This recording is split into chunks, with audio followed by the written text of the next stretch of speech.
नमस्कार सभी को। तो शुरू करते हैं आज कविशाला का जून का अंतिम सत्र। लिखा है कि जैसे जून जा रहा है, गर्मी भी थोड़ी थोड़ी कम होती चली जाएगी। फिलहाल मैंने पिछली बार भी बताया था कि मैंने चाय छोड़ी है अभी। तो उसके लिए लिखा है कि छोड़ देंगे वो हर बात जो हमको प्यारी थी, छोड़ देंगे हर बात जो हमको प्यारी थी, चाहे वो हो चाय की चुस्की या लत तुम्हारी थी। शुक्रिया शुक्रिया। तो लिखा है कि जैसे आजकल ये हो रहा है कि बहुत सारे न्यूज़ में आ रहा है कि इसने उसको कि अरेंज मैरिज हुई तो लड़की ने लड़के को मार दिया, लड़के ने लड़की को मार दिया। तो मेरा हमेशा इस पे टेक ये रहता है कि जो दो लोग प्यार करने वाले हैं उनके बीच और ज़माना ना आए तो ज़्यादा बेहतर रहेगा। तो लेकिन वरना तो कोई धक्का दे देगा, कोई ड्रम में लगा देगा। तो उसके लिए लिखा है कि मतलब ये सीरियस नोट पे भी है, समाज में ये सीरियस नोट पे भी है, मजाक की बात नहीं है कि if two people love each other तो ये समाज का सिस्टम ये सब चीज़ आने नहीं चाहिए बीच में। तो उसके लिखा है कि मासूम सी मोहब्बत ये दुनिया की बातों में आ गई, मासूम सी मेरी मोहब्बत ये दुनिया की बातों में आ गई, जालिम ये दुनिया मेरी मोहब्बत ही खा गई। पहले लगाई तोहमत आवारगी की हम पे, कहे तो ऐसी है। पहले लगाई तोहमत आवारगी की हम पे, फिर रास ना आई उसको ऐदे वफा यार की। जब कुछ ना मिल सका हमें तोड़ने का जरिया, जब ना मिल सका हमें तोड़ने का जरिया इनको, बात उलझाई ऐसे जैसे मानो आफत ही आ गई। अब रहा ना वास्ता उनसे मेरा कोई, अब रहा ना वास्ता उनसे मेरा कोई, यूं हुआ कुछ बिछड़ना यार से कि मुझे जुदाई खा गई, कि मुझे जुदाई खा गई। शुक्रिया बहुत बहुत।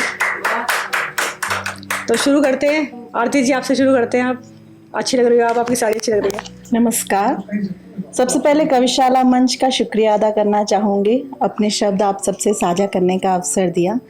सबसे पहले मैंने लिखा है भागती दौड़ती दुनिया के ऊपर। शुरू करूँगी।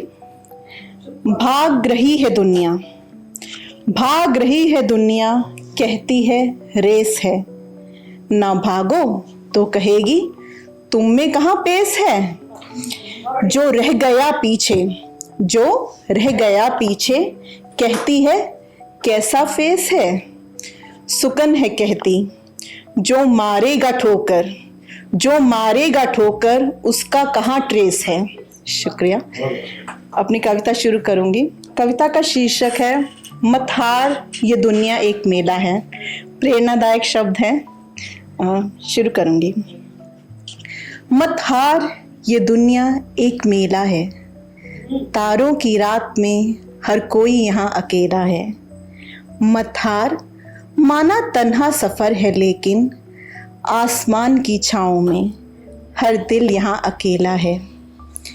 मत हार माना वक्त का दोष नहीं लेकिन, मत हार माना वक्त का दोष नहीं लेकिन किस्मत ने ही अजीब खेल खेला है। मत हार माना गम बहुत है लेकिन, मत हार माना गम बहुत है लेकिन एक तू ही नहीं जिसने गमों को यहाँ झेला है। मत हार माना चलती लहरों का रुख, मत हार माना चलती लहरों का रुख रुकता नहीं है लेकिन वो ही जीता, लेकिन वो ही जीता जिसने तूफानों को यहाँ झेला है। मत हार सुकन ये दुनिया एक मेला है, तारों की भीड़ में हर कोई यहाँ अकेला है। शुक्रिया। अपनी अगली कविता शुरू करने से पहले शौर्य पर लिखे अपने कुछ शब्द आपसे साझा करूंगी। जब जब काल चक्र का पहिया चला, जब जब काल चक्र का पहिया चला, अस्तित्व का संघर्ष चला, जब जब जीवन का संघर्ष चला, जब जब जीवन का संघर्ष चला, ब्रह्मांड में शौर्य का वर्चस्व चला। मेरी अगली कविता आधारित है अस्तित्व के संघर्ष पर और आपदा डिज़ास्टर के समय में जो लोग कई जानें बचाते हैं और उनकी जानें चली जाती हैं, उन अनसंग हीरोज़ के ऊपर मैं उनको श्रद्धांजलि दूंगी। और अपनी कविता शुरू करती हूँ। कविता का शीर्षक है खामोश बचाने वालों को कभी चर्चा ना मिला। सच्ची इबादत का किताबों में चर्चा ना मिला। दिया बचाते मसीहा का चर्चा ना मिला। जलते शहर में फूलों का बगीचा ना मिला। बचा रहे बागबान का कहीं चर्चा ना मिला। भुलाती हुई इस दुनिया में वक्त खर्चा ना मिला। जलती किताबों में मेरे सपनों का चर्चा ना मिला। जा रहा था सपना उसे रोकता कोई दरीचा ना मिला। बिखरती बूंदों को थामता कोई गलीचा ना मिला। भागती हुई इस दुनिया में वक्त खर्चा ना मिला। खामोशियों को सुकन्या सपनों का बगीचा ना मिला। जले हाथों के जख्मों का कहीं चर्चा ना मिला। खामोश बचाने वालों का कभी चर्चा ना मिला। शुक्रिया। बहुत बढ़िया आरती जी, आप डिफरेंट थीम पे लिखती हो, अच्छी बात है। मैं ज़्यादा लिख नहीं पाती है इस तरह से। तो कल मेरे पास रात को एक मैसेज आया कि एक हेल्थ क्लब में कोई कविताएं पढ़नी थी किसी को, उनका कुछ इंटरेक्शन सेक्शन था, तो कुछ कविताएं उन्होंने मुझसे मांगी कि मैं भी अपने कुछ तुम्हारे पढ़ूंगा। तो मैंने कहा चलो ठीक है, 2-3 कविताएं मैंने भेजी। तो उनकी थीम थी कि बैक टू विलेज, या अपने शहर की तरफ या अपने गाँव की तरफ, इस तरह का थीम थी। तो उस पर कुछ लिखना था। तो जब मेरे फ्रेंड ने पढ़ी उसको तो बहुत ज़्यादा अप्रिशिएट करा गया। तो मैं आपके साथ भी साझा करना चाहूँगी कि जैसे हम दिल्ली में रहते हैं, तो जब भी मैं घर जाती हूँ तो सब कहते हैं कि अच्छा गांव जा रही हो। तो मैं कहा नहीं यार, गांव तो नहीं है हमारा, थोड़ा शहर है, कस्बा है, गांव तो नहीं है। तो मुझे लगता है अच्छा क्या है। फिर मैंने डिफरेंस हम लोग कैलकुलेट करते हैं कि वहाँ पे क्या अच्छा है, यहाँ पे क्या अच्छा है। यहाँ पे सिर्फ अपॉर्चुनिटी है, इसके अलावा अपनापन जो भी चीज़ें हैं वो अपने शहर में ही हम लोग को मिलती है। और तो इसके लिए लिखा है कि मेरा गांव तुम्हारे शहर से आबाद बहुत है। मेरा गांव तुम्हारे शहर से आबाद बहुत है। बहती हैं यहाँ पर नदियाँ, खेत खलियान बहुत है। गंगा बिल्कुल पास से निकलती है मेरे घर की। तो ना धुआं है कारखानों का, ना नालों में बहते तेज़ जहर हैं। ना धुआं है कारखानों का, ना नालों में बहते तेज़ जहर हैं। हर शख्स है ईमानदार, यहाँ इंसान बहुत है। मदद करने के लिए आसपास के लोग आ जाते हैं, कोई बात करने के लिए आ जाते हैं, तो लोग रहते हैं वहाँ पे। आवाज़ पंछियों की चहचहाती डाल बहुत है। आवाज़ पंछियों की चहचहाती डाल बहुत है। ना शोर है गाड़ियों का, यहाँ आराम बहुत है। मेरा गांव तुम्हारे शहर से आबाद बहुत है। शुक्रिया बहुत बहुत। तो मैं इस साथ बुलाना चाहूँगी अनीता जी को। अनीता जी आइए। मैं शिव की भक्त हूँ, तो मेरा उनके साथ ऐसे है जैसे अपने माता पिता के साथ बच्चों का रहता है। मुझे ऐसा लगता है कि सारे जिनके आराध्य जो भी होते होंगे, आदमी उनके साथ वैसे ही होता होगा जैसे अपने माता पिता के साथ रहता है। तो मैंने शिव जी पे एक कविता लिखा हुआ है। तो कभी कभी ऐसे होता है कि मैं अंदर नहीं जा पाती हूँ, मैं चित्रकार हूँ, तो सुबह मुझे जल्दी निकलना रहता है, फिर शाम में मुझे वापस आना है, मैं एकेडमी चलाती हूँ। तो कभी कभी ऐसे भी हो जाता है मैं मंदिर नहीं जा पाती हूँ। मेरे घर के ठीक सामने शिव जी का मंदिर है, तो मैं बाहर से ही थोड़ा बात करके वापस आ जाती हूँ। तो मैंने उन पे लिखा हुआ है कि भीतर ना जाऊँ मैं चाहे, पर हर रोज़ मैं मंदिर जाती हूँ। इसी बहाने महादेव से कुछ बातें कराती हूँ। कभी देर जब हो जाती है मन मेरा बैठा जाता है। कभी कभी ऐसे होता है थोड़ा सा लेट हो जाता है, तो मेरे अंदर एक छटपटाहट होती है। मैं ऐसे सोचती हूँ यार कहीं ऐसा नहीं भगवान जी को भी मेरे लिए ऐसा होता हो। तो उस पर मैंने लिखा हुआ है, कभी देर जब हो जाती है मन मेरा बैठा जाता है। पता है मेरे आराध्य को मेरा इंतजार सताता है। कभी मुझे देख मूर्ति कुछ रूठी लगती है। देर होने के बाद जब मैं जाती हूँ मुझे ऐसा लगता है मूर्ति गुस्से में है। उसमें मैंने लिखा हुआ है, कभी मुझे देख मूर्ति कुछ रूठी लगती है। मैं मुस्कुरा के पूछती हूँ सखा कैसी नाराजगी है। सखी महादेव की हूँ मैं खुद को कैसे कमाऊँ। सखी मैं महादेव की हूँ खुद को कैसे कमाऊँ। तो दोस्त सुना जब महादेव को तो किस बात से डर जाऊँ। बिना दहलीज पर खड़ी पुकारूँ नंदी उनसे कह देना। दहलीज पर खड़ी पुकारूँ नंदी उनसे कह देना। आई थी वो सखी तुम्हारी, उसको दर्शन दे देना। बिना घंटे को छुए कभी जब गर्भगृह में घुस आई, महादेव की आंखों में मुझे देख चमक क्यों भर आई। मंदिर में झुककर कभी उनके माथे से फूल उठा लेती हूँ। कभी कभी मैं जब मंदिर जाती हूँ तो मैं फूल लेके अपने बालों में लगा लेती हूँ। उसको मैंने लिखा हुआ है कि मंदिर में झुककर कभी उनके माथे का फूल उठा लेती हूँ, अपनी लटों में टाक उनकी खुशबू खुद में भर लेती हूँ। कभी दुपट्टे में छुपा लेती हूँ जैसे हो कोई राज पुराना, जैसे प्रेयस ने भेजा हो मेरे लिए कोई खत सुहाना। महादेव से जब भी पूछूं देव बतलाओ कैसे हो तुम, जब भगवान जी से पूछती हूँ कि कैसे हो तुम, उत्तर में बस हंस देते हैं, कहते हैं सखी जैसी तुम हो।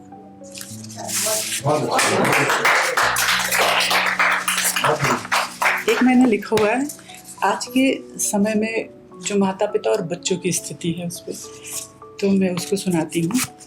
अभिभावकों के आकांक्षाओं का जो दीप प्रज्वलित रहता है, अभिभावकों के आकांक्षाओं का जो दीप प्रज्वलित रहता है, संतानों के उज्जवल पथ पर नित स्नेह सुधा सा बहता है। वे अपने सपनों की आहुति देकर नित श्रम साधना करते हैं। वे माता पिता अपने सपनों की आहुति देकर नित श्रम साधना करते हैं। संतति के स्वर्णिम भविष्य हेतु हर पीड़ा को सहन करते हैं। पर आज विपदगामी होकर जब युवा दिशा को खोते हैं, कुसंगतियों के विष पात्रों से जीवन सुमन स्वयं धोते हैं। नाग फनियों पर मोहित जग सिंगार व्यर्थ हो जाता है, कर्तव्य विमुख मानव का उत्कर्ष स्वयं सो जाता है। स्मरण रहे कर कमलों में भाग्य लेखनी है विद्यमान तुम्हारी। मेरे 2 बेटे हैं, ट्विंस हैं, मैं उनको भी ये कहती हूँ, कोई ब्रह्मा विष्णु महेश आपकी किस्मत नहीं लिखने आएंगे। अपने किस्मत के लेखक आप खुद हो, जो चाहो आप कर लो, परिश्रम करना पड़ेगा। अगर आप लिख के अपनी किस्मत को लिख के परिश्रम करोगे तो शायद फिर भगवान पीछे से मदद कर दें। तो उसमें मैंने लिखा हुआ है, स्मरण रहे कर कमलों में भाग्य लेखनी है विद्यमान तुम्हारी। ना ब्रह्मा विष्णु महेश लिखेंगे गाथा जीवन की न्यारी। परिश्रम के अमिट स्याही से अपना भाग स्वयं रच डालो, परिश्रम के अमिट स्याही से अपना भाग स्वयं रच डालो। संघर्षों के तप से तप कर जीवन को अनुपम कर डालो। यही सफलता का मंत्र है, यही साधना का सार है। माता पिता के आशीष से करना कोई जग में उपहार है। एक मैंने लिखा, जब एक समय ऐसे आया था हमारे जीवन में, हमारे हस्बैंड को कैंसर हो गया था, तो बड़ा डाउनफॉल आया, हम बहुत दुखी रहे, बड़ा सारी चीज़ें थी। उसके बाद जब हम उठना शुरू किए तब मैंने लिखा हुआ था कि किसी बैसाखी की ज़रूरत नहीं, मुझे अब चलना आता है। पत्थरों से अब मैं नहीं डरती, मुझे अब चलना आता है।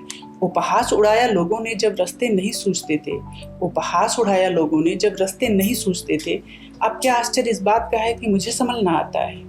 जब चल ही पड़ी हूँ तो रुक ना सकूँगी, जब चल ही पड़ी हूँ तो रुक ना सकूँगी। मुझे आवाज़ अब मत देना, नहीं रही अब भोली मैं, अब मुझे समझना आता है। पता है आगे भी रास्ते में कंकड़ पत्थर ही होंगे, पता है आगे भी रास्ते में कंकड़ पत्थर ही होंगे। पर क्या पीछे फूल बिछे थे, हालात की मारी थी मैं। पीछे जितने कांटे थे, आगे ये रिश्ता ज़्यादा सुगम है। और 2 लाइन में अपने गुरु के लिए लिखी हूँ।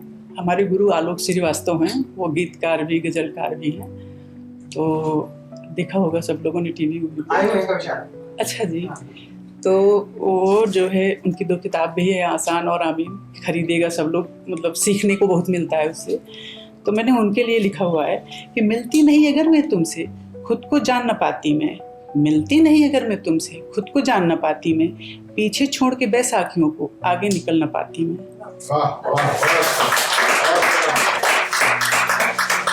एक मैंने औरतों पे भी लिखा हुआ है, सॉरी मुझे लग रहा है मैं ज़्यादा तो फुर्सत के लम्हों में भी कहाँ श्रृंगार करती हैं, फुर्सत के लम्हों में भी कहाँ श्रृंगार करते हैं। औरतें अक्सर अपने रिश्ते संवार करती हैं, टूटे हुए बटनों के साथ उम्मीदें भी सीती हैं, टूटे हुए बटनों के साथ उम्मीदें भी सीते हैं। सीने में दबी हुई घुटन में से खामोश गुजार करती हैं। मायके की यादों को पल्लू से झाड़ देती हैं, मायके की यादों को पल्लू से झाड़ देती हैं। भूले वादों को याद बार बार करती हैं। अनचाहे ताल्लुकात की बर्फ पिघलाकर आखिर, अनचाहे ताल्लुकात की बर्फ पिघलाकर आखिर नई जिम्मेदारियों को दिल में शुमार करती हैं।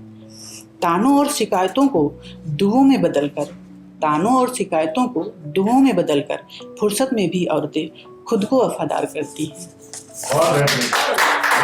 बहुत सुंदर अनीता जी। तो 4 लाइन लिखी है कि मैं जितनी दूर हूँ तुमसे तुम उतना पास रहते हो, मैं जितनी दूर हूँ तुमसे तुम उतना पास रहते हो, मेरे एहसासों में बातों में हमेशा साथ रहते हो।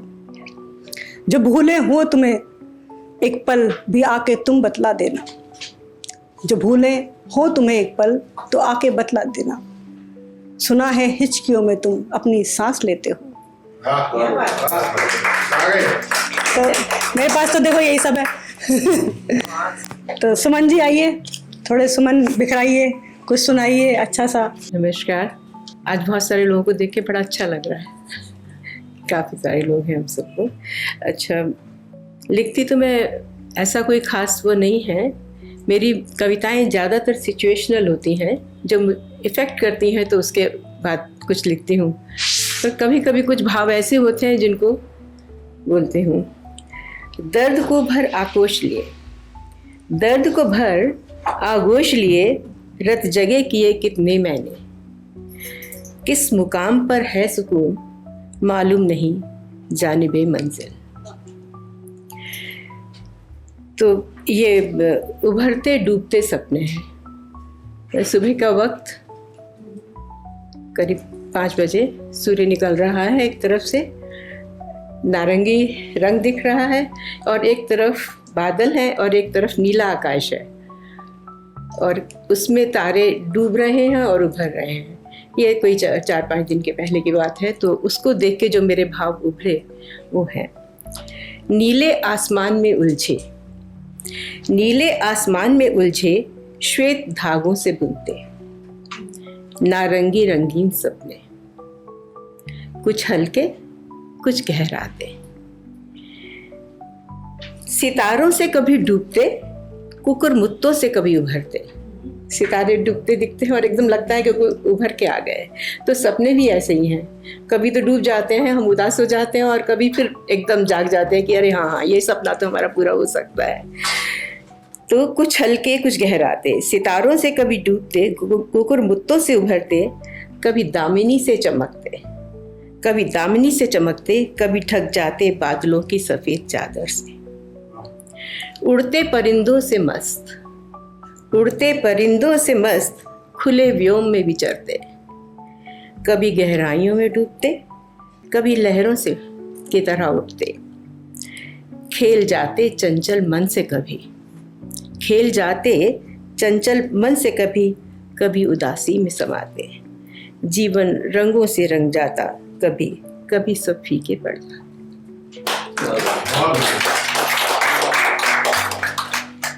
ये कविता है विकल्प। विकल्प यानी कि ऑप्शन। हाँ, तो मैंने भी कहीं सुना था ये शब्द, तो मुझे लगा कि हाँ बात तो सच्ची है ना, कि हमें तो विकल्प ही समझा गया। तो मैंने लिखा कि मुझे इसने शायद विकल्प समझा, मुझे उसने शायद विकल्प समझा, जो चाहा तो अपनी कह ली, मैंने मुंह खोला तो चुप रहो का फरमान सुना दिया। अपमान का दर्द तुम क्या समझते, अपमान का दर्द तुम क्या समझते, जो जिगर में उबला और भाप बन आंख से छलका। पिंजरे में बंद परिंदा, या कहूं जंजीर में बंधा मरकट, पिंजरे में बंद परिंदा या कहूं जंजीर में बंधा मरकट, जब चाहा नचाया और जब चाहा ढीला छोड़ छकाया। कभी दुल्हन सा सजाकर, कभी दुल्हन सा सजाकर प्रेयसी सा प्रेम दर्शाया और अपना उल्लू साधा। कभी रुदाली सा बना दिन रात रुलाए। तुम्हें सिसकती सांसें कब सुनाई दी, तुम्हें सिसकती सांसें कब सुनाई दी, जिंदा गिरती लाश कब दिखाई दी। मैं खुद को जलाकर खुद ही मातम मनाती रही, मैं खुद को जलाकर खुद ही मातम मनाती रही और विकल्प संकल्प में बदले, यानी कि ऑप्शन मैंडेटरी हो जाए, इसकी दुआ ताउम्र करती रहे। तो ये कुछ समय पहले की लिखी हुई कविता है मेरी। तो इसमें प्रकृति मेरा एक्चुअली बहुत प्रिय सब्जेक्ट है। तो प्रकृति से मेरा बहुत प्रेम है। और आवारा बादल, संवेदनाओं और प्रतीकों के साथ मैंने ये कविता लिखी। तो बहुत प्लेन थी, लेकिन जब मैंने खुद पढ़ी तो इसमें मुझे लगा कि ये प्रकृति का मानवीकरण हो गया है। तो जो पृथ्वी है वो एक तरह से प्रेयसी का रूप है, बादल आप प्रेमी का प्रतीक कह सकते हैं, और जो पवन है वो आने वाले रास्ते के रुकावटें। तो यह केवल बारिश या बादल से ही संबंधित नहीं, बल्कि इंतजार, मिलन, विरह और जीवन चक्र की अभिव्यक्ति का मेरा एक छोटा सा प्रयास है।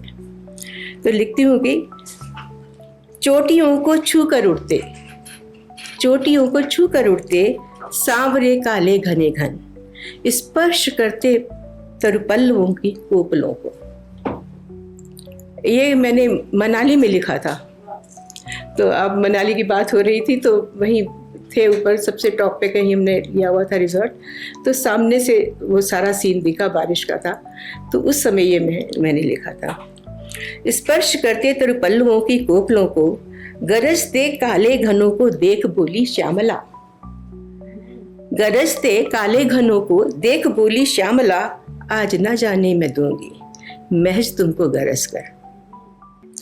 करना होगा तृप्त मुझको, करना होगा तृप्त मुझको, यूं ही अनवरत बरस कर। झूम कर बरसो करो शांत मेरे तपित मन को, तपिश से झुलसी हूं मैं, तपिश से झुलसी हूं मैं, देखो है मेरी कोख सुनी, अंकुरित पाकर तेरा रस करूंगी, अंकुरित में बीज तेरा। तपिश से झुलसी हूं मैं, देखो है मेरी कोख सुनी, पाकर तेरा रस करूंगी, अंकुरित में बीज तेरा। देखना हरित ये धवला, देखना ये हरित ये धवला, आओगे जब तुम दोबारा। लो, अब बादल जवाब दे रहे हैं, लो सींच लो अपना तपित पीड़ित बदन को, प्राण धूमे फूक तेरी सूखी जड़ों में। लो बांध लो मुझको जकड़ कर अपनी बाहों में जरा, फिर न जाने कब कहाँ ये खूबसूरत मुलाकात हो, फिर न जाने कब यहाँ ले जाए ये पागल पवन, ये रास्ते के बंधन। फिर न जाने कब कहाँ ले जाए ये पागल पवन, और वीराने में कहीं झूम कर बरसात हो। आज हूं मैं तेरे दर पर, डोर पकड़ी है पवन ने। हाँ, पहले वो कहते हैं कि फिर ना कहना मुझको कपटी, ना किया आगाह तुमको। आज हूं मैं तेरे दर पर, कल कहाँ हूँ क्या पता है। आज हूं मैं तेरे दर पर, कल कहाँ हूँ क्या पता है। क्या करूं मजबूर हूं मैं, पवन से ताउम्र बंधन। Thank you, thank you. बहुत सुंदर सुमन जी। सुमित्रा नंदन पंत जो है वो बहुत प्रकृति के ऊपर बहुत लिखते थे। तो बचपन से वो बचपन से हमने उनकी वो जो पढ़ी है, जो गेहूं के बाली के ऊपर दिया। हाँ, वो का विहार हमारे यहाँ प्रतापगढ़ में रह के लिखी है, काला अच्छा, अरे अच्छा। मतलब मैंने उनको काफी पढ़ा है, बचपन से पढ़ा है। तो हम लोग और मतलब गूगल कर लेते हैं उनको कि और क्या लिखा है उन्होंने। बहुत सुंदर, उस तरह से ही लग रहा था। तो आगे बढ़ाते हैं। लिखा है कि आजकल ना जैसे सब अपने गांव बस्ती छोड़कर आते हैं और शहर में बस जाते हैं, और नौकरियों के सिलसिला है और कुछ बात नहीं है। मुझे नहीं लगता कोई सिर्फ मूवी देखने के लिए यहाँ पे बसता होगा या फिर यहाँ की फैसिलिटी लेने के लिए बसता होगा। बहुत सारे लोग सिर्फ काम के, रोज़गार के सिलसिले में ही यहाँ पे बसे हुए हैं। तो उस पर लिखा है कि घर से निकले तो हम अपना सुकून छोड़ आए। जब I was 19 तो I left my home to study further। फिर जॉब लगी तो वापस ऐसे जा ही नहीं पाए कि हम लोग 4 महीने 5 महीने के लिए रहकर आए या फिर चले जाए। तो लिखा है कि घर से निकले तो अपना सुकून छोड़ आए, यार दोस्त छोड़ आए, माँ बाप छोड़ आए, चंद रुपयों के लिए हम परिंदे अपने हौसले बुलंद छोड़ आए, मस्ती छोड़ आए, खुमार छोड़ आए, उन गली गलियारों में अपना इश्क उधार छोड़ आए। इन पक्के मकानों के लिए हम नीम की ठंडी छाँव छोड़ आए। इस शहर के शोर के लिए हम गांव की गली उदास छोड़ आए। घर से निकले तो हम अपना सुकून छोड़ आए, याद छोड़ आए, रिश्तेदार छोड़ आए। Thank you so much. तो बुलाना चाहूँगी मैं हेमंत जी, आइए। अव्यवस्था ने लील लिए जिनके लाल, उनके मुंह में कैसे निवाले जाएंगे, उनके मुंह में कैसे निवाले जाएंगे। संवेदनाएं संवेदनाएं प्रार्थनाएं मौन रखे जाएंगे, संवेदनाएं प्रार्थनाएं मौन रखे जाएंगे। यही कल्चर है हमारे देश में, यही होता है। कैंडल मार्च निकाल दो, मौन रख लो, ये सब कर दो। संवेदनाएं प्रार्थनाएं मौन रखे जाएंगे, चौराहों पर भी जुलूस निकाले जाएंगे, चौराहों पर भी जुलूस निकाले जाएंगे। दबे हैं राख तले, दबे हैं राख तले जाने कितने ख्वाब, दबे हैं राख तले जाने कितने ख्वाब, वे कभी ना बाहर निकाले जाएंगे, वे कभी ना बाहर निकाले जाएंगे। शहर दर शहर बदलते जाएंगे, यही चलता है। शहर बदलेगा, कहीं और कुछ होगा, कहीं और कुछ होगा। शहर दर शहर बदलते जाएंगे, करते थे वादे जो बहाने गिनाएंगे। आपके राजनेता आएंगे, पार्षद आएंगे, विधायक आएंगे, कई तरह के बहाने। करते थे वादे जो बहाने गिनाएंगे, भूल कर सब फिर शहर चलेगा मगन, भूल कर सब फिर शहर चलेगा मगन। बसंत की उम्मीद में पेड़ लगाए जाएंगे, बसंत की उम्मीद में पेड़ लगाए जाएंगे। कल दौर समीक्षाओं के चलाए जाएंगे, कल दौर समीक्षाओं के चलाए जाएंगे। अंत में बस कुछ नाम गिनाए जाएंगे, अंत में बस कुछ नाम गिनाए जाएंगे। कौन है उत्तरदायी, कौन है उत्तरदायी, कब बुझेगी आग ये, कौन है उत्तरदायी, कब बुझेगी आग ये। क्या सच से कभी पर्दे हटाए जाएंगे, क्या सच से कभी पर्दे हटाए जाएंगे। अब प्रकृति की बात हो रही थी। हाल ही में मैं भी प्रकृति के काफ़ी नज़दीक था, मैं ऊटी में था फॉर सम डेज। तो मैंने भी क्षितिज जैसे बोलते हैं, सुबह शाम आपको क्षितिज जरूर नज़र आएगा। आप जल्दी उठते हैं और शाम में कहीं घूम रहे हैं तब दोनों तरफ। तो मुझे एक शाम हॉराइजन देखते हुए, क्षितिज देखते हुए एक थॉट आया जिसको मैंने लिखा, क्षितिज से संवाद।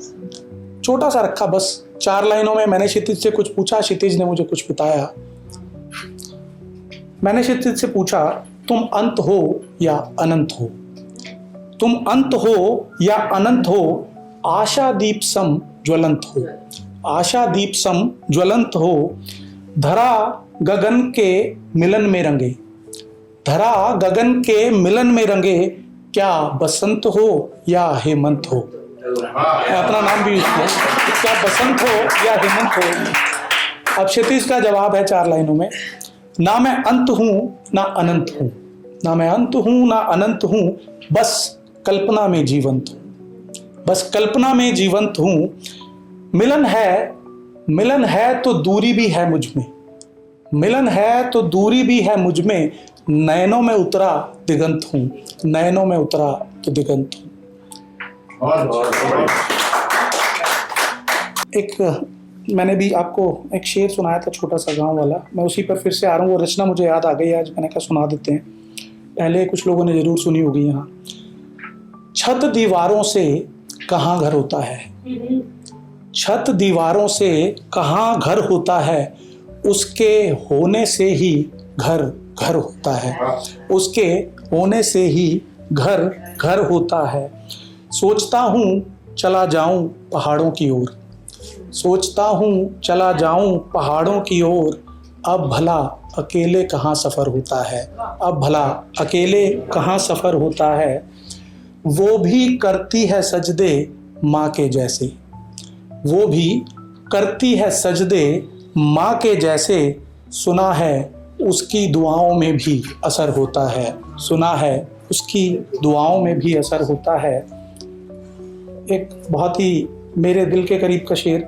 वक्त का बेहद पाबंद है वो शख्स, वक्त का बेहद पाबंद है वो शख्स। मेरे ख्यालों में वो हर सहर होता है, मेरे ख्यालों में वो हर सहर होता है। वीरान सा लगता है ये सारा ज़माना, वीरान सा लगता है ये सारा ज़माना, उससे जुदा होना एक कहर होता है, उससे जुदा होना एक कहर होता है। हथेली पर सरसों कभी जमती नहीं, ये जैन जी के लिए है। हथेली पर सरसों कभी जमती नहीं, पर दीवानों से भला कहाँ सब्र होता है, पर दीवानों से भला कहाँ सब्र होता है। और आखिरी शेर जो मैंने पहले भी सुनाया था, जुड़े रहते हैं लोग मिट्टी से गांव में, जुड़े रहते हैं लोग मिट्टी से गांव में, तन्हाइयों का शिकार तो शहर होता है, तन्हाइयों का शिकार। धन्यवाद, बहुत बहुत धन्यवाद। अपना अपने नाम के हिसाब से लिखते ना चीज़ अच्छा लगता है। छा गए। तो एक ख्याल है, मैं ओवर थिंक करूँ, शायद यहाँ पे बैठे हुए सभी ओवर थिंक करूँगे तभी लिख रहे हैं। तो रात को एक बार ऐसी ख्याल आया कि कभी शाख से गिरा हुआ पत्ता भी पछताता होगा, कभी शाख से गिरा हुआ पत्ता भी पछताता होगा, या वो खुद की मर्जी से ही गिर जाता होगा। उसका क्या मूड हो गया, आज गिर जाता हूँ, अब हो गया मेरा, अरे आई एम डन, वो चीज़ है। हाँ, सुसाइड मतलब वॉट एवर रीजन से, या ये प्रकृति का नियम है, ये बताता होगा कि पत्ता गिरेगा तो कुछ नया आएगा, तो नए कोपले आएंगी। तो ये प्रकृति का नियम ही है, जो भी कुछ हो रहा है दुनिया में वो प्रकृति का नियम ही है। कोई ना किसी के आने का पता है, ना किसी के जाने का पता। बाकी जो बातें हम रायता फैला रहे हैं वो अलग चीज़ है। हम लोग, मैं एक दिन ऐसी सोच रही थी कि इंसान आया, उसने पहिया बना दिया, अब इंडस्ट्रियलाइजेशन हो गया, अब कैपिटलिज्म हो गया, कुछ भी हो रहा है, तो हमारा दिमाग चलता रहा, हम लोग करते गए। क्या इन सब चीज़ों की ज़रूरत थी?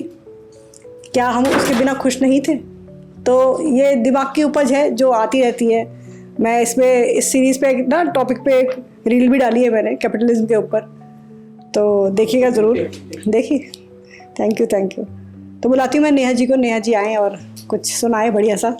मैं कविशाला में पहली बार आई हूँ, मैंने बाकी स्टेजेस पे ओपन माइक करा है, ये पहली बार है कि मैं यहाँ पे, मेरे को लग रहा है सबसे यंग दिख रही हूँ। तो बहुत अच्छा लगता है, मतलब ठीक है कि सब लोग अपना पैशन फॉलो कर रहे हैं, विच इज सो नाइस। ठीक है, तो मैं कुछ कविताएं ना उस तरीके की लेके आई थी आज की, मुझे नहीं पता था कि और लोग नहीं आएंगे जो मेरे साथ की उम्र के हिसाब से हैं, बट मैं वो नहीं सुनाऊंगी। तो मैं कुछ अलग सुनाऊंगी। तो सबसे पहले तो आप, जैसे मैम ने भी ना बताया कि शिव भक्त हैं, तो मैंने एक कविता लिखी है, तो मैं वो ही सुनाऊंगी सबसे पहले अभी, कि वक्त की क्या चाल है वो जानते महाकाल है, कि वक्त की क्या चाल है वो जानते महाकाल है, महाकाल से शुरू जगत महाकाल पे विलाप है, जो पल में भर दे खुशियां और पल में लाते काल हैं, और काल भी जिनसे डरे वो स्वयं महाकाल है। कि कुरुक्षेत्र की उस भूमि में वो श्री कृष्ण में अवतारी थे, महिमा कि कुरुक्षेत्र की उस भूमि में वो श्री कृष्ण में अवतारी थे, महिमा उनकी ऐसी कि हर देवता पुजारी थे, कि भांग उनका भोजन और पार्वती अर्धांगिनी, धरती पे जब संकट पड़े तो किसी की भी ना सुनी।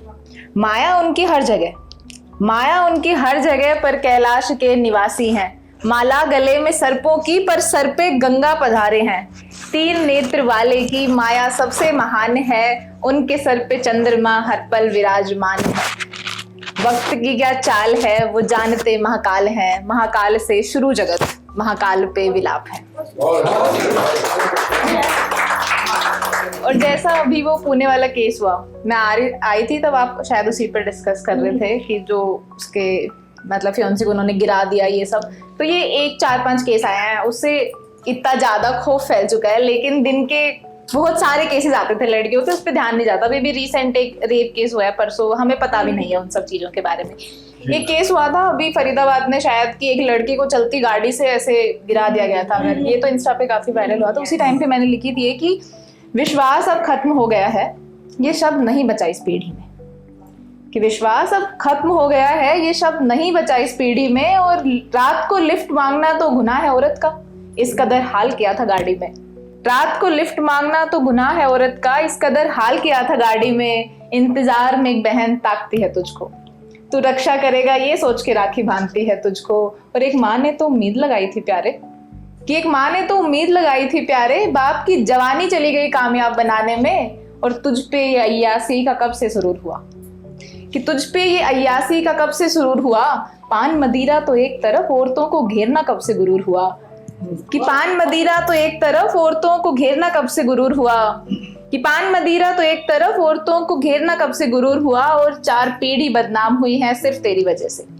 4 पीढ़ी बदनाम हुई है सिर्फ तेरी वजह से, बहन की फिर सगाई छूट गई भाई तेरी वजह से, माँ घर से बाहर निकल पाती नहीं, बाप की नजरें उठ पाती नहीं, गलती है सारी तेरी हवस की, गलती है सारी तेरी हवस की, पर सब खानदान को कोसते हैं, जिस देश में नारी को पूजते हैं वही नोचते हैं। कि जिस देश में नारी को पूजते हैं वही नोचते हैं, और गवाह दलीले वकील सब एक तरफ हैं, गवाह दलीले वकील सब एक तरफ है, फिर से उंगली है लड़की की इज्जत पर, लड़के की मर्दानगी फिर से एक तरफ है। कि एक दिन फिर घर से निकला था वो बाप लेने उस नाजुक का इंसाफ, कि एक दिन फिर घर से निकला था वो बाप लेने उस नाजुक का इंसाफ, लेके अपने कंधों पे चादर और आंसुओं के लिए रुमाल। उनके सुनसान रास्तों में कांटों की चादर अब भी बिछी हुई थी, पर उम्मीद की एक डोर हर वक्त उनसे लिपटी हुई थी, और जब हर समय उन्होंने खुद को अकेला कोसते हुए पाया, तब साथ देने के वक्त कोई नेता मंत्री नहीं आया। अब उन नेताओं और मंत्रियों के भाषण का कौन मोल लगाएगा, और कौन अब उस नन्ही सी परी को इंसाफ दिलाएगा।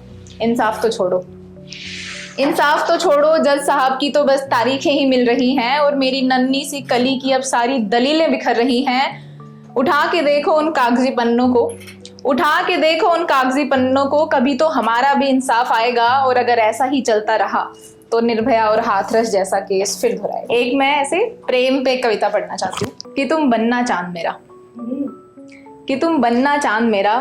और मेरे को ना वो वाली मूवीज बहुत ज्यादा अच्छी लगती है जहाँ पे ऐसे प्रेम को इनको ना बहुत पोएटिक बना दिया जाता है कि चांद और ये सब, जो पहले वाली मूवीज में होता था। अब तो जहाँ पे दोनों मर रहे हो अच्छे, हाँ वो आजकल अच्छी लगती है।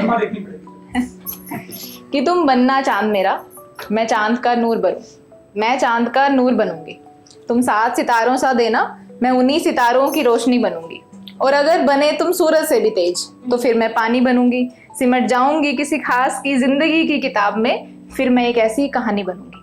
कहानी मैं बनूंगी पर किरदार वो तुम्हारा होगा, कलम मेरे हाथ में होगी पर जिक्र हर पल तुम्हारा होगा। कहानी का अंत साथ में पर आगाज मैं खुद से लिखूंगी, कहानी का अंत साथ में पर आगाज मैं खुद से लिखूंगी, लिखूंगी एक तरफा ही सही मगर हर पन्ने पर प्यार लिखूंगी। तुम बनना चांद मेरा, मैं चांद का नूर बनूंगी, तुम 7 सितारों सा देना, मैं उन्हीं सितारों की रोशनी बनूंगी। Thank you so much. आगे बढ़ाते हैं। मैं जैसे सबने बताया मैं जेन जी प्लस हूँ। तो लिखा है कि जैसे ब्रेकअप होते हैं आजकल, तो सबसे पहले ना सामान वापस करते हैं लोग, कि मैंने तुझे सामान दिया था, हिसाब करते हैं हिसाब। तो उस पर लिखा है कि जैसे 2 प्रेमी जब बिछड़ जाते हैं तो आपस में सामान वापस मांगते हैं। तो सामान की एक फहरिस्त है, तो लिखा है कि लौटा दे मेरा सामान अब उस खुदा के वास्ते, लौटा दे मेरा सामान अब उस खुदा के वास्ते, जो हो गए हैं अलग तेरे मेरे रास्ते।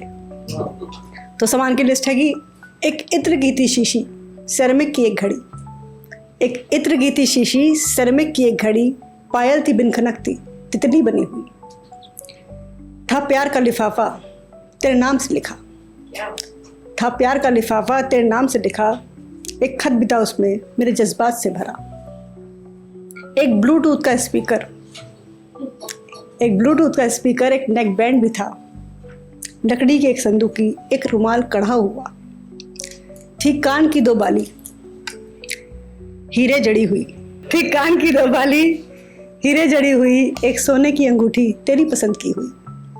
अब तोल मोल ना करना तेरे जज्बात निकले सस्ते, अब तोल मोल ना करना तेरे जज्बात निकले सस्ते, जो हो गए हैं अलग तेरे मेरे रास्ते, लौटा दे मेरा सामान अब उस खुदा के वास्ते, जो हो गए हैं अलग तेरे मेरे रास्ते।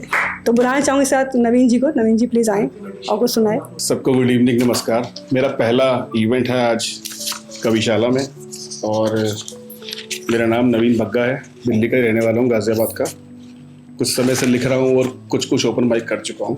तो पहला मैं अपने परिचय के लिए शेर सुनाऊंगा कि हर शख्स तुझे कहता है बेरहम, कोई बिरला ही तुझे हसीन कहता है। हर शख्स तुझे कहता है बेरहम, कोई बिरला ही तुझे हसीन कहता है।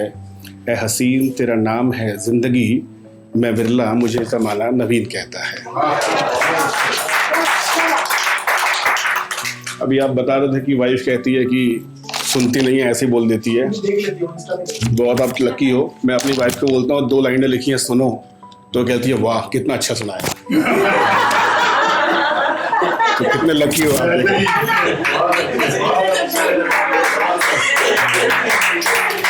और अभी नेहा जी आई थी, जेनजी का शोर मच रहा था यहाँ पे, तो मैं एक प्लेटफॉर्म पे गया था परफॉर्म करने। इत्तेफाक से मेरा 40वां बर्थडे कुछ दिन पहले आया था, तो वहाँ बतानी थी उम्र, तो मैंने कहा बस मैंने कुछ दिन पहले ही दूसरी बार अपना 20वां बर्थडे मनाया है।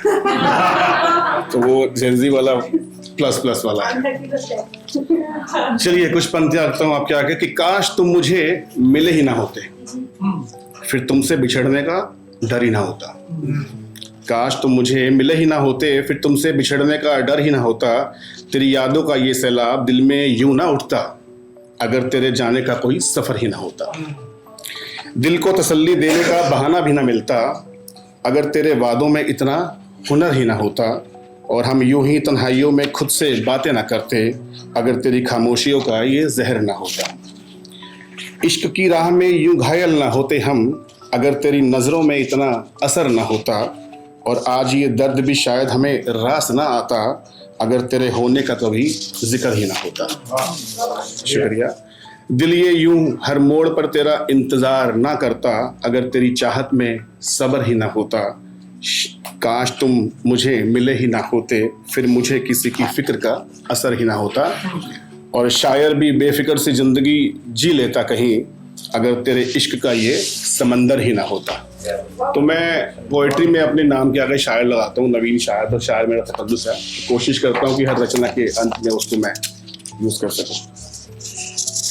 अगली रचना आपने से रखता हूँ कि तुम कहो तो दिल की एक बात बता दूँ क्या। तुम कहो तो दिल की एक बात बता दूँ क्या, अपनी मोहब्बत का जुबां से इजहार करवा दूँ क्या। तुम अपनी जुल्फों को सुलझा कर आना, तुम अपनी जुल्फों को सुलझा कर आना, हाँ कर देना जब पूछूं गुलाब लगा दूं क्या। शुक्रिया। सुना है तुम्हें जलेबी रबड़ी बहुत पसंद है, सुना है तुम्हें जलेबी रबड़ी बहुत पसंद है, मगर तुम डाइट पर हो। अगर आज चीट करो तो 2-4 जलेबी संग रबड़ी मंगवा दूं क्या। चाय में अदरक की खुशबू और बातें लंबी लंबी, चाय में अदरक की खुशबू और बातें लंबी लंबी, अगर चलो तो चाय डेट पर तुम्हारी शाम महका दूं क्या। सुना है तुम्हें बारिश की बूंदें भी सुकून देती हैं, सुना है तुम्हें बारिश की बूंदें भी सुकून देती हैं, बादल ना बरसे तो अपनी बाहों में मौसम बना दूं क्या। तुम नजरें झुकाकर मुस्कुरा दो तो समा थम जाता है, इजाजत हो तो उसी पल को उम्र भर बना दूं क्या। और तुम्हें होली खेलना पसंद नहीं, मुझे भी रंगों से परहेज है, तुम्हें होली खेलना पसंद नहीं, मुझे भी रंगों से परहेज है, फिर भी इजाजत हो तो गुलाल से तुम्हारी मांग सजा दूं क्या। एक रचना और दूंगा कि चेहरा मेरा देखते हैं हाल तुम्हारा पूछते हैं, चेहरा मेरा देखते हैं और हाल तुम्हारा पूछते हैं, मैं कह देता हूं नहीं जानता, वो फिर दोबारा पूछते हैं। मेरे लफ्जों पे यकीन उनको कभी आता ही नहीं, वो खामोशियों में ख्याल तुम्हारा पूछते हैं। और कैसे कह दूं कि तुमसे अब कोई रिश्ता ही नहीं, मेरी धड़कनों में छुपे वो राज सारा पूछते हैं। और छुपाए छुपती नहीं दिल में तेरी यादों की हलचल, हर धड़कन से तेरे नाम का इशारा पूछते हैं। और गज़ल ये कैसा रिश्ता है तेरे मेरे दरमियाँ, लोग मुझसे तेरे दिल का हर किनारा पूछते हैं। एक और सुना दूं? बिल्कुल। शुक्रिया। किस वक्त तुझे कितना याद किया एक बार लिखूंगा, किस वक्त तुझे कितना याद किया एक बार लिखूंगा, अपनी यादों में तुझे हर पल बेहिसाब लिखूंगा। और वो चर्चाएं, वो संवाद, वो हर छोटी सी बात, मोहब्बत के हर लम्हे को मैं गुलाब लिखूंगा। तेरी हंसी, तेरी नज़र, तेरी हर एक अदा, इन सब को मैं अपने प्यार का खिताब लिखूंगा। और जो गुजरे हैं साथ तेरे खामोश लम्हे भी, उन सब को एक हसीन ख्वाब लिखूंगा।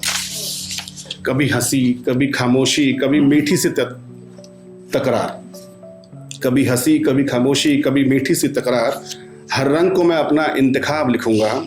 और जो पड़ेगा कभी वो हमारी मोहब्बत की दास्तां, जो पढ़ेगा कभी वो हमारी मोहब्बत की दास था, तेरे नाम से ही उसका हर बाब लिखूंगा। और शेर है कि एक दिन सच में हमारी इस मोहब्बत पर मैं गज़ल का शायर एक किताब लिखूंगा। बहुत बहुत शुक्रिया। बहुत बढ़िया नवीन जी, पहली बार सुना है आपको, आते रहिए। हमारा प्यार मोहब्बत का हो गया, अब हम बिछड़ने में सुनाएंगे कि मेरा नाम न लेना तू अब से, कोई अजनबी है बता देना। जब लोग बिछड़ जाते हैं तो मेरा नाम न लेना तुम अब से, कोई अजनबी है बता देना। जो राज छुपा था उम्रों से वो सीने में दबा लेना। था ख्वाब में तेरी आँखों का मोती सा बहा देना। था ख्वाब में तेरी आँखों का मोती सा बहा देना। मैं कौन था तेरा दुनिया को कोई झूठ बता देना। कोई करे मेरा जिक्र कभी धीरे से मुस्कुरा देना। मेरा नाम न लेना तुम से, कोई अजनबी है बता देना। कोई अजनबी बता देना। तो इसके साथ ही बुलाएंगे संजीता जी को, थोड़ा सा आए सुनाए कुछ उर्दू के अल्फाजों में अपनी शायरियाँ। मेरा नाम संचिता है और मेरे को कविशाला से जुड़े हुए 1-1.5 साल तो हो गया, 1.5 साल हो गया मेरे ख्याल से, है ना। तो दिस फील्स लाइक होम। तो यहाँ पे आके हम कुछ भी सुना के चले जाएं, दिल खुशी होता है। सामने वाला सुन लेता है और कहता है अरे वाह ठीक है, बहुत अच्छा। तो जेन-ज़ी की काफ़ी बातें हो गई और प्यार और ब्रेकअप की भी बहुत सारी बातें हो गई। हर बंदा अपने हिसाब से सुनाता है, तो मेरे ख्याल से मैं अपनी उम्र के हिसाब से सुनाऊँ तो ज़्यादा अच्छा लगेगा। तो इस उम्र में आके कुछ ना कुछ, कभी कुछ ग्रीवेंसेस हो जाते हैं, कभी कुछ राइट, कुछ ना कुछ ख्याल ऐसे रहते हैं कि ये भी हो जाता तो अच्छा था, ये नहीं हुआ, जो भी है। तो उसी को बांधने की कोशिश करिए। वक्त की टिकटिकी, जो वक्त टिकटिकी लगाता चले तो बीती हुई घड़ियाँ दोहराता चले। जो वक्त टिकटिकी लगाता चले तो बीती हुई घड़ियाँ दोहराता चले। ले आए गुड़ियों के खेल को और हम जोलियों के मेल को। कुछ शौखियाँ शरारतें जो अभी मैंने करी नहीं। कुछ और झूले झूल लूँ, कुछ और मस्ती में झूम लूँ। उन पलों को मोतियों में गूँथ लूँ जो कभी बिखर न पाए फिर। उन मासूम मरासिमों को संग लिए फिर चलूँ ज़िंदगी का दम लिए। जो वक्त टिकटिकी लगाता चले अपनी खुशी कदम भरूं। घबराऊं कम, लड़खड़ाऊं कम, मरकज़े निगाह बांध लूं, पायदारी बांध लूं लिए पायदारी के कदम, परसिस्टेंस के।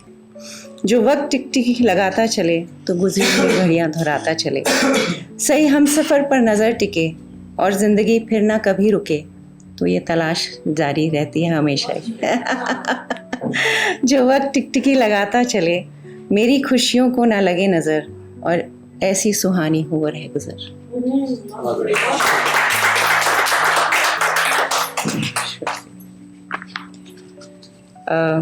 फितरत पे बहुत लोग लिखते हैं, नेचर पे, कुदरत पे, और मेरे भी बहुत करीब है। मैं एक आधी पोएम पहले भी सुना चुकी हूँ उस पर, ये शायद नहीं सुनाई।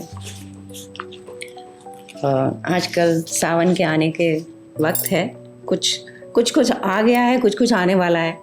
शायद अपना इशारा तो दे रहा है पर कब तक पहुंचेगा पता नहीं। तो उसी के समा को बांधने की कोशिश करिए।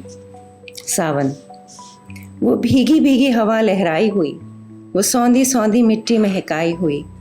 पेड़ झूमे उल्लास से भीगे हुए, कलियां हंसती हुई खिलखिलाती हुई। पपीहा दे संदेश आती है बाहर, कोयल कूके गाए जैसे राग मल्हार। मयूर पंख फैलाए थिरकते हुए जैसे रंगों के अरमा चहकते हुए। अम्बुआ की डाली है रस से झुकी, हमारे ज़माने में होती थी। अम्बुआ की डाली है रस से झुकी, बरगद की शाखाएं झूलों से रुकी। सुनहरी किरणें लाई हैं पत्तों पर निखार, लगे बगिया जैसे हथेली पे मेहंदी रची। झांझर बांधे नाचे घटा सावरी सी, पर्वत की चोटियों को छेड़े बावरी सी। आसमां सतरंगी चुनर से करे है श्रृंगार, मेघ बरसे जो दे रहे दुआएं अपार। धरती के तन पे बूंदों की लड़ी, वसुंधरा से खेले सावन की कड़ी। शबनम के जोड़े में बल खाती हुई, यूं चली अपने अंबर से मिलने शर्माती हुई। आखिर में थोड़ा सा गहरा है। किसी निद्रा से जागी ये अचला सुहानी, लिखे खुशियों की बेला की मधुर कहानी। कृति पुरजोश उमंगों से जीना सिखा रही है। कृति पुरजोश उमंगों से हमारे लिए ज़रूरी है थोड़ा सा उससे प्रोत्साहन लेना। कृति पुरजोश उमंगों से जीना सिखा रही है, रचना जो रचनाकार का रास्ता दिखा रही है। बहुत बढ़िया सिलसिला जी। तुझे छूने की ख्वाहिश नहीं, तेरी रूह तलक जाना है। इतनी बड़ी बातें कर रहा है। तुझे छूने की ख्वाहिश नहीं, तेरी रूह तलक जाना है। तेरे बाद तुझसे मुझे इस तरह इश्क निभाना है। एहसास हो गहरा न दिल की नुमाइश हो, मतलब किसी को बताना नहीं है। एहसास हो गहरा न दिल की नुमाइश हो, मुझे इस कदर तुझसे अपना हाल दिल बताना है, अपना हाल दिल बताना है। Thank you so much. आइए अब सपना जी, आपका अपने सपनों की दुनिया में ले जाएं, बताएं क्या सपने देखे हैं आपने। ख्वाबों से मेरा बहुत गहरा रिश्ता है, चाहे वो जागती आंखों में देखूं या बंद आंखों में। नींद बाद में आती है, ख्वाब पहले आते हैं। हाँ जी, हाँ जी। तो पहले इश्क पे ही कुछ सुना दूं या फिर शायरी शुरू, क्योंकि वैसे ये मेरा फर्स्ट टाइम है तो आई एम वेरी नर्वस और बहुत गलतियां भी हो गया आई गेस। तो हम शायरी लिखते हैं। क्यों जज्बातों को किसी की पनाह की ज़रूरत होती है, क्यों जज्बातों को किसी की पनाह की ज़रूरत होती है। गर अल्फाज मिल जाए तो कागज़ को हम दर्द बना लेना। दिन का आलम गर तस्कीन ना दे दिल को, दिन का आलम गर तस्कीन ना दे दिल को, तो रात की तन्हाई में खुद के साथ कुछ वक्त बिता लेना। क्यों भीगी पलके किसी के कांधे की मोहताज है, क्यों भीगी पलके किसी के कांधे की मोहताज है। कमरे के किसी कोने में रोकर खुद को तमाशा होने से बचा लेना।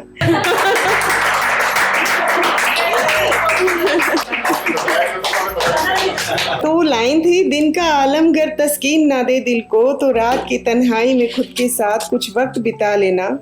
किसी शख्स के हवाले अपने ख्याल सौंपने से पहले अपने दिल को उसके दिल से मुखातिब करा लेना। क्यों भीगी पलके किसी के कांधे की मोहताज है, कमरे के किसी कोने में रोकर खुद को तमाशा होने से बचा लेना। तो एक तरफा इश्क की ठोकर खाए तो हम भी हैं। तो गौर फरमाइएगा जनाब, ये उस रात की बात है जब इश्क अपनी आखिरी सांसें ले रहा था, यानी एंगेजमेंट हो गई किसी और से। कातिलों की महफिल थी और मोहब्बत का जनाजा था, कातिलों की महफिल थी, मोहब्बत का जनाजा था। किसी की आंख में आंसू थे तो किसी के हाथ में पैमाना था। हम भी शामिल थे उनमें, हम भी शामिल थे उनमें, अपने टूटे हुए ख्वाबों के साथ रोते हुए रुखसत हुए और पीछे हम पर हंसने वाला ज़माना था। इसी पर एक और है, 2 लाइनर। दर्द जब हद से गुजर जाए तो इलाज ज़रूरी है, दर्द जब हद से गुजर जाए तो इलाज ज़रूरी है, मगर मैं खाने में बैठा देख लोग अक्सर दवा को जाम समझ लेते हैं।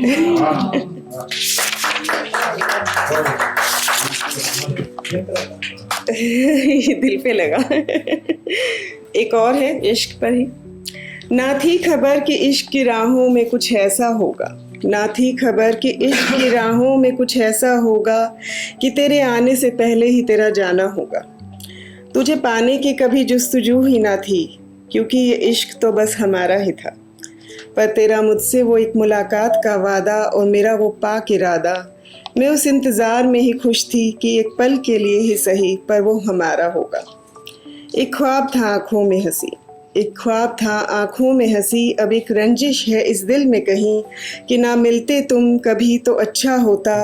ये ना सोचा था कि मेरे होठों पर कभी ये फसाना होगा कि तेरे आने से पहले ही तेरा जाना होगा।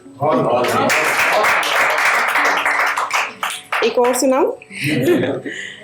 Actually I am a breast cancer survivor, तो डार्क फेजेस बहुत देखे हैं। तो एक वक्त था जब दोबारा डायग्नोज हो गया and I was crying and crying and crying. तकिए पे सिर रख के सो रही हूँ, आँख खोली तो सुबह हो गई है, लेकिन मुझे लगा कि रात ही चल रही है। तो मैंने लिखा, क्यों सुबह नहीं हुई अब तक, क्यों सुबह नहीं हुई अब तक, क्यों रात अभी बाकी है, क्यों अंत नहीं हुआ डर का, क्यों दर्द अभी बाकी है। जानती हूँ फासले बहुत है दरमियाँ और मंजिल अभी भी दूर है, पर मैं राही हूँ दूर डगर का और हौसला अभी भी बाकी है। खुदा ने चुना है मुझे लड़ने के लिए, खुदा ने चुना है मुझे लड़ने के लिए, मेरे किसी अपने ने कहा है जीतना ही है मुझे, क्योंकि मुझ में सबका विश्वास अभी बाकी है। साथ चलने के लिए हाथ बहुत है, साथ चलने के लिए हाथ बहुत है, जीने के लिए प्यार बहुत है, तो क्यों ना थोड़ा मुस्कुरा कर चले, क्योंकि ज़िंदगी अभी बाकी है, ज़िंदगी अभी बाकी है। Thank you Neha ji, very brave of you, आपने शेयर भी किया हमारे साथ, वेरी ब्रेव ऑफ यू। तो हमारे बीच हमारे नेता कुछ सुनाना चाहते हैं। आपने मतलब सारी बात, मुझे राजनीति कहीं ना कहीं मिस हो गई जो देश में चल रहा, तो मेरा पसंदीदा टॉपिक वो रहता है। इस समय टीएमसी में एक बड़ी घटना हुई, दुर्घटना हुई, जो भी बोले उसे, हर महाराष्ट्र में कुछ ना कुछ हुआ, तो उसी के ऊपर है कि हर एक मौसम में नेता का ठिकाना बदल गया, जो कल वो उधर थे आज आसियाना बदल गया। विचार धर्म उसूलों की बातें करते थे, जो आज जरा सा मौका क्या दिखा फसाना बदल गया। अभी तक राम, एक और इंसिडेंट हुआ देश में, अभी तक राम के नामों की रोशनी थी जहां, अभी तक राम के नामों की रोशनी थी जहां, सुना है चंद सिक्कों में खजाना बदल गया। ये कैसा दौर है मंदिर भी पूछता होगा कि चोर कौन था, कैसे जमाना बदल गया। उधर है मोदी मेलोनी, इधर है मीम्स के फूल, सियासतों से ज्यादा अब तराना बदल गया।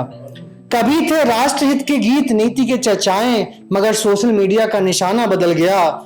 जो खबर आई थी कल तक आज गुम भी हुई, जो खबर आई थी कल तक आज गुम भी हुई। हमारे दौर में हर दिन का फसाना बदल गया। न सवालों की कमी थी न जवाबों का अकाल, बस सच के सामने ही आते ही बहाना बदल गया। अजब नहीं है कि सदियों यूं हमें याद रखें, अजब नहीं कि ये सदियां हमें यूं याद रखें, कि आदमी ना बदला बस घराना बदल गया। आज हर एक मौसम में नेता का ठिकाना बदल गया, वो कल जो उधर था आज आसियाना बदल गया। बहुत बहुत धन्यवाद। तो कविशाला जैसे बोलता है तो लिखते रहिए, आदत बुरी नहीं, कविशाला जैसे बोलता है। कविशाला का भी नया वेबसाइट लाइव किया, उसमें बहुत सारी चीजें नई आने वाली हैं अभी, तो जो लोग नहीं लिखते हैं या एक्टिव नहीं है, तो लोग वो वापस से वेबसाइट में एप्लीकेशन पे एक्टिव हो सकते हैं। बहुत ऑडियो में वीडियो में बहुत सारी चीजें जो मिसिंग थी अभी तक उसमें वो फिल करने की कोशिश की है, तो नया वेबसाइट लाइव है, आप लोग लिखिए, उसमें अच्छा लगेगा। कुछ शिकायतें हैं तो बताइए, उन शिकायतों को दूर करने की कोशिश की जाएगी। Thank you so much everyone. I think this is my first time. I have been knowing Ankur for long. हम बहुत कुछ डिस्कस करते हैं, बहुत कुछ शेयर करते हैं। जब ये कविशाला वाला ये पूरा प्लेटफॉर्म बना रहे थे तो हम डिस्कस कर रहे थे, I was thinking about building something on emotional cafe, so that is what basically, and we were discussing about to start that, and मेरे को बहुत अच्छा लगा आपसे सबसे सुन के, बहुत अच्छा एक फीलिंग आया honestly, and thank you so much everyone. But I just wanted to ask you one thing, what motivates you to right?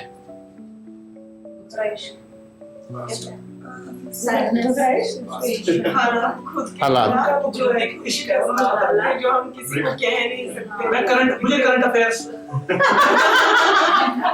बिल्कुल सही, मेरा भी current affairs. So that is so everybody has some motivation to write, right? And what is the biggest challenge of after writing or in writing? देखिए, लिखना, आपका लिखना सिर्फ आपको अफेक्ट नहीं करता, that changes many things around you. मैंने देखा इस चीज को होते हुए। आप सिर्फ पहले आप लिखते हैं कि सबसे पहला, मैं पहले भी एक बार जिक्र कर चुका हूँ, सबसे पहले आजकल व्हाट्सएप का जमाना है, आप लिखेंगे कुछ, आप सोचेंगे जो मेरे नियर डियर है पहले उनको दिखाता हूँ, उसमें से अगर दोस्तों को भेज दिया तो टांग खींचेंगे। अगर कोई फैमिली में थोड़ा रेस्पेक्ट करते हैं आपकी ओपिनियन की, तो उनको लगेगा हाँ इज राइटिंग गुड, अच्छा है, वो आपको ठीक गलत बता देंगे, फिर आपका दायरा बढ़ता है। तो लिखने के मैंने ये चीज फील करी कि एक तो मंच, ये तो आपको अलग मौका देता ही देता है। ये अब कविशाला, अब हम यहाँ से निकलेंगे, अगले 7 दिन में आपका रील जो भी बनाएंगे ये 10 जगह पर दिखेगा, ठीक है। लिखने का इम्पैक्ट, मैं इम्पैक्ट की बात कर रहा हूँ कि जब आप लिखते हैं तो you create a difference. Depends आप क्या लिख रहे हैं।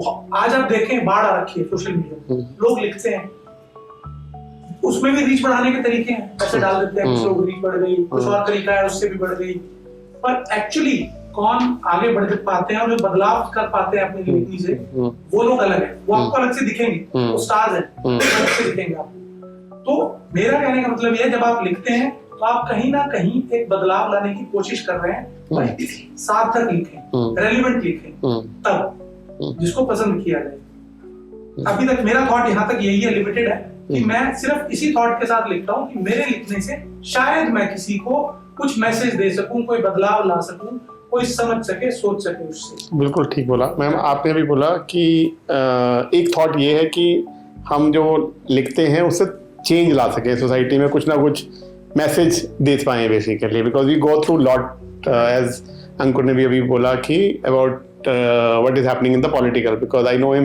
ही is follower of a political thing, so उनको पॉलिटिक्स में काफ़ी रहता है। मैम आपने बोला कि जो आप किसी को कह नहीं सकते वो वेंट आउट करना है, पेपर पे करो, वो पेपर पे वेंट आउट करो, और how many of you agree with that? 100%. So this is one way. चल रहा होता है और किसी से शेयर नहीं कर पा रहे, तो लिख दो, उसके बाद you suddenly feel very good After this writing itself, or writing and speaking? Only Only writing. और मैंने अपने सारे इमोशंस किसी कविता में निकाल दिए, सडनली मैं बिल्कुल ठीक हो जाती हूँ, खुश हो जाती हूँ। उसका पॉइंट होना भी जरूरी नहीं है, बस फीलिंग्स लिख दो इन एनी वे, तो भी फिर इवन थेरेपिस्ट सेड की जर्नलिंग करनी चाहिए, और journaling is this is a healing process for my self. अच्छा, तो this is something basically which motivates you to solve your own challenges or emotions or whatever that may be. I think 90% लोगों का यही है। Like my poetry is for myself. अगर सुना देते हैं तो मुझे लगता है फिर और अच्छा लगता है। हाँ, मैं उसी पे आ रहा था बेसिकली, कि आपने खुद, बिकॉज मैं नया हूँ इस फील्ड में, मेरे को नहीं पता, तो मैं तो आपने जैसे सुना उनसे और अपने आप से लिखा, and that saves at least 90% of your, or maybe 95% of this thing is relieved from that writing itself. So आपने लिख दिया, उसके बाद में आप किसी को सुना देते हो, राइट? और जो आपको जज नहीं कर रहा, भैया आपने बहुत अच्छा बोला कि आप दोस्तों को भेजोगे, वो कहेगा यार ये क्या बकवास है, क्या भेजा है, और कुछ अच्छे दोस्त होंगे तो समझेंगे यार ठीक है, मतलब दोस्त respect, they motivate you, but that is a very limited this thing, and you can't have multiple this thing. So I think एक बार बहुत जरूरी है, that is what I wanted to kind of understand this, कि हम क्यों लिखते हैं, और जो लिखते हैं उसको अगर ऐसा मंच मिलता है जो अंकुर भाई चला रहे हैं इसको, I think huge round of applause for this guy who actually give that stage to people wherein that they can also write and come and listen, others can listen to this. I think thank you Ankur, thank you so much for creating this, something of this kind, wherein that people come and share and there is nobody to judge. आप अच्छा लिखो, खराब लिखो, बढ़िया लिखो, at least you get motivated and you also get it went out basically from that perspective. I think I really like this concept and I really thankful for him to kind of inviting me to listen to this. Thank you so much everyone, thanks a lot. He's really happy to come back again and listen to all of you again. Thank you so much. Thank you sir, thank you so much. ये वाली बात सही है, मैं 4 साल से कविशाला से जुड़ी हुई हूँ। 2022 में मई में मैंने पहली बार लॉगिन रजिस्टर किया था, ट्विटर के थ्रू मुझे पता चला था कि ये कुछ चलता है ऐसा, तो पहले पता नहीं था। पहले मुझे लगता था ऐसा कि जो मैं लिख रही हूँ ना वो मेरा पर्सनल है, that is my personal hurt. जब मैं कभी हर्ट हुई होंगी तो मैं बहुत छुपा के रखती थी, अपनी डायरी लिख दी और छुपा के रख दिया और लॉक लगा दिया। तो then my friends motivate me कि जाओ यार ओपन माइक ऐसा कुछ चलता है दिल्ली में, तुम जाके देखो। तो रियली दिस, और फिर मैं जब यहाँ से जुड़ी तो फिर बाकी जगह मैं जाना इसलिए बंद कर दिया क्योंकि वहाँ इतनी मैच्योरिटी मुझे मिली नहीं, जो मैच्योरिटी मुझे यहाँ पे मिलती है कि हम लोग कोई बात भी साझा करते हैं तो बहुत मैच्योरली एक दूसरे का रेस्पेक्ट करने के बाद हम लोग उस तरह से बात करते हैं, तो बहुत ज़्यादा रेस्पेक्टफुल रहता है। अंकुर नोज़ की मेरी जर्नी क्या रही है ओपन माइक्स की, तो हम लोग डिस्कस करते हैं अधिकतर। तो यहाँ पे हम समाप्त करते हैं और एक लास्ट सुना देती हूँ। तो सुनाने में कुछ और वाली थी, अब मेरे को एकदम से दिमाग में आया कि जो वो चीज़ बोलूँगी आज जो सबको इम्पैक्ट करे और सब समझे। ये औरतों के ऊपर लिखी है मैंने, महिलाएं, औरतें, लड़कियाँ, कि जब लड़की की शादी होती है तो लड़की की शादी नहीं होती तो माँ बाप कहते हैं तुम्हारा घर वो है ससुराल, और जब वो ससुराल चली जाती है, ससुराल वाले कहते हैं तुम्हारा घर, अपने घर चली जाओ, जो भी कहते होंगे, जो तुम्हारा घर वो है, ये हमारा घर है, हमारे हिसाब से चलेगा। तो औरत और लड़की बहुत मजबूर और असमंजस में पड़े, किन कर्तव्य विमूढ़ एक शब्द है हिंदी में कि क्या करें और क्या ना करें। तो उन्हें समझ में नहीं आता वो कहाँ जाएं, क्या करें। तो उसके लिए मैंने लिखा है कि हर लड़की को, हर औरत को अपना घर बनाना चाहिए, अपना फ्लैट, अपना घर अपने से बनाना चाहिए, क्योंकि हमारे लिए इस समाज में घर नहीं है, हमें खुद बनाना होगा। तो उस पर लिखा है मैंने कि ना पूछेंगे हम माँ बाबा से, ना ससुराल से गुहार लगाएंगे, एक दिन पाई पाई जोड़कर हम अपना घर बनाएंगे। ना इजाज़त लेनी होगी किसी के, ना होगा देना कर्ज हमें, दुनिया में खुद की कीमत हम अपनी इस तरह बनाएंगे, हम अपना घर बनाएंगे। औरत होना बहुत सहज है, औरत होना बहुत सहज है, ये समाज और धर्म के मालिक रोज़ हमें बतलाएंगे। दायरा हमारा कैसे जीना रोज़ हमें समझाएंगे, मगर हम अपना घर बनाएंगे। बोझ होने का ठीकरा अब हम नहीं उठाएंगे, बोझ होने का ठीकरा अब हम नहीं उठाएंगे, हम अपना घर बनाएंगे। औरत हो तुम क्या कर लोगी, अब हम नहीं सुन पाएंगे। औरत हो तुम क्या कर लोगी, अब हम नहीं सुन पाएंगे, हम अपना घर बनाएंगे, हम अपना घर बनाएंगे। Thank you so much.